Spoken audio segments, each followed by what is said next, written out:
آج میرے پاس بھی وقت ہے، آپ کے پاس بھی وقت ہے، اپنی مختصر زندگی کو اللہ اور اس کے رسول کے نام لگا دے۔ یہی میسج ہے، یہ میلاد کا میسج بھی ہے، یہ معراج کا میسج بھی ہے، یہ 10 محرم کا میسج بھی ہے، یہ کربلا کا میسج بھی ہے، یہ 11ویں کا میسج بھی ہے، یہ 12ویں کا میسج بھی ہے کہ اللہ اس کے رسول سے جڑ جاؤ۔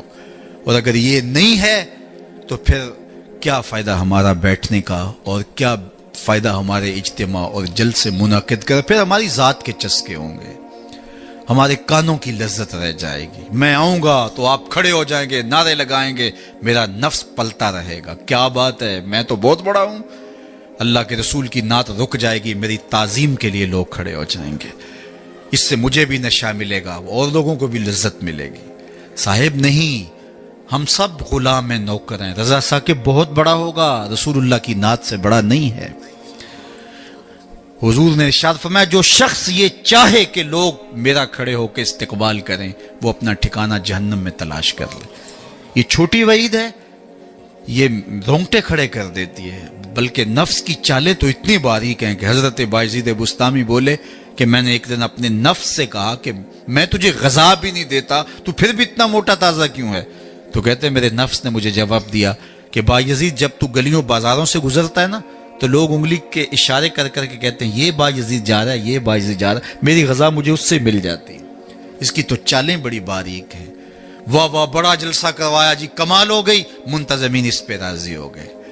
صاحب اس کی ضرورت نہیں ہے، ضرورت یہ ہے کہ کیا میرے عمل میں تبدیلی آئی، میری زندگی میں کوئی تبدیلی آئی، میری پیشانی کو سجدہ نصیب ہوا یا نہیں ہوا، میں اپنے پچھلے گناہوں پہ نادم ہوا ہوں یا نہیں ہوا، مجھے شرمندگی ہوئی ہے یا نہیں ہوئی، میں نے قبر کے لیے کوئی روشنی تلاش کی ہے کہ نہیں کی، قبر کے چراغاں کا بھی تو اہتمام کرنا ہے، وہاں کی بھی تو روشنی اکٹھی کرنی ہے، وہاں بھی تو سخت اندھیرا ہے، وہاں تو وحشت ہے، اللہ اکبر، تو وہاں کے لیے بھی تو کچھ چراغاں کرنا ہے۔ تو یہ مختصر زندگی اپنی قبر کو روشن کرنے کے لیے، اپنی آخرت کو پر نور کرنے کے لیے، اللہ اور اس کے رسول کی رضا جوئی کے لیے گزار دو۔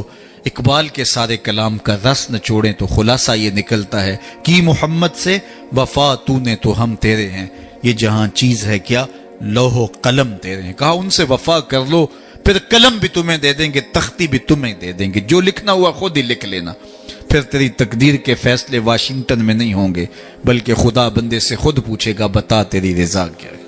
شرط یہ ہے کہ جب دل کا رشتہ حضور سے جڑ جائے، قرآن اور صاحب قرآن سے جڑ جائے۔ آئیے میں اور آپ اپنی زندگی کو ان کے نام لگائیں۔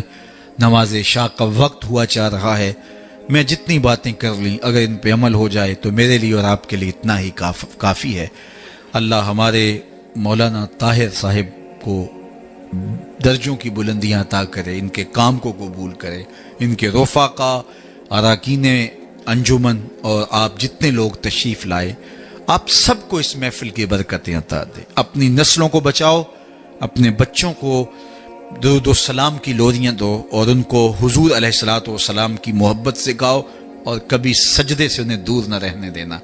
ان کی پیشانیوں کو بچپن سے ہی سجدے سے آشنا کرو، بیٹیوں کو پردے کی تلقین کرو، بچپن میں ہی تلقین کرو، اور ان کو قرآن مجید پڑھنے کی تلقین کرو، اور سجدے سے کبھی ہمارے گھر نہ آشنا نہ ہو۔ کتنا خوبصورت گھر ہے کہ جب صبح کے اجالے پھوٹتے ہیں تو مرد مسجدوں کو نکل پڑتے ہیں اور بیٹیاں گھروں میں مصلے بچھا لیتی ہیں، اور کتنا بد نصیب ہے وہ گھرانہ کہ درختوں پر چڑیاں بھی رب کی تسبیح بول رہی ہوتی ہیں، حشرات سے پرندے نکل کر کے بھی اللہ کی تقدیس کے ترانے پڑھ رہے ہوتے ہیں، اور اس گھر سے نیند کے خراٹوں کی آواز آ رہی ہوتی ہے۔ بد نصیب ہے وہ گھر، بدبخت ہیں وہ لوگ کہ جنہیں اللہ کے حضور سجدے کی توفیق نہیں۔ اللہ آپ کو، مجھے، سب کو اپنے حضور جھکنے کی توفیق آؤ، اپنی پیشانیوں کو سجدوں کے نور سے مالا مال کریں۔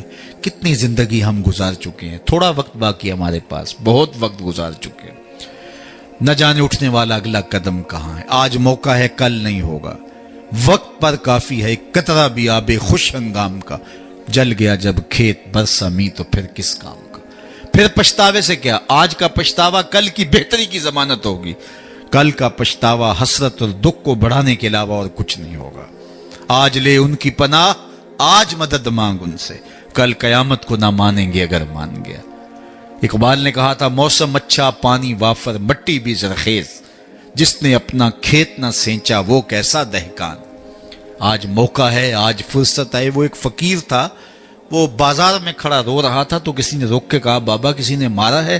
کہا نہیں نہیں کوئی ایسی بات نہیں ہوتی. کیوں رو رہے ہو؟ کہا بس ان کے رویے نے رلا دیا. کیا مطلب؟ کہا گزر رہا تھا, ان کو دنیا میں کھوئے ہوئے دیکھا, دل میں ترس جاگا, تو میرے خیال میں آیا ان بندوں کی رب سے صلح نہ کروا دوں. تو پھر کہا میں نے اس سے بات کی تو آواز آئی لے آ میری چوکھٹ پہ, ایک آنسو سے سارے گناہ معاف کر دوں. لے آ میری چوکھٹ. میں بڑا خوش ہوا, بہت خوش ہوا, اور میں نے ان سے کہا کہ آؤ اس کی چوکھٹ پہ, وہ تو معاف کرنے پہ آمادہ ہے. تو میں تو بڑی خوشی سے ان کو یہ خبر دی. یہ الٹا میرا مذاق اڑانے لگے, جا بابا کام کر, تجھے کیا پتا دنیا داری کیا ہوتی ہے, بچے بھی تو پال لیں, تم آ کے ہمارے سر پہ کھڑے ہو گئے. یہ الٹا میرا مذاق اڑانے لگے, مجھے کوسنے دینے لگے. وہ تو مان رہے, یہی نہیں مان رہے. تو مجھے ان کے رویے پہ رونا آ گیا. اگلے دن وہی شخص قبرستان کے قریب سے گزرا, دیکھا کہ وہی بابا قبرستان میں کھڑا رو رہا ہے. تو پھر رک گیا, کہا بابا بازاروں میں بھی روتا ہے, قبرستانوں میں بھی روتا ہے, آج کیا ماجرا ہوا؟ کہا کہانی کل والی ہے. کہا کیا مطلب؟ کہا کل ان سے مایوس ہو گیا, آج صبح اٹھا تو ادھر آ گیا. میرا خیال یہ ہوا چلو وہ نہیں مانے تو قبرستان والوں سے بات کرتے ہیں. تو میرا یہ خیال ہوا ان کی اور رب کی صلح کروا دوں. تو کہا پھر آج کیا بنا؟ کہا آج یہ مان گئے وہ نہیں مانتا, آج وہ مان رہا ہے ہم بھی مان جائیں. کل ہم مانیں گے لیکن وہ نہیں مانے گا, قبل اس سے کہ وہ وقت آئے, کوئی حجت باقی نہ رہے, تھوڑا سا وقت ہے. وہ کسی نے کہا نا اج سا بھی نے کھلے راہ بھی نے, انج ٹوک نوکھڑے ٹکڑے نہیں, ٹر پویں تے پینڈے مک جاندے, کار بیٹھیاں فاصلے مکنے نہیں.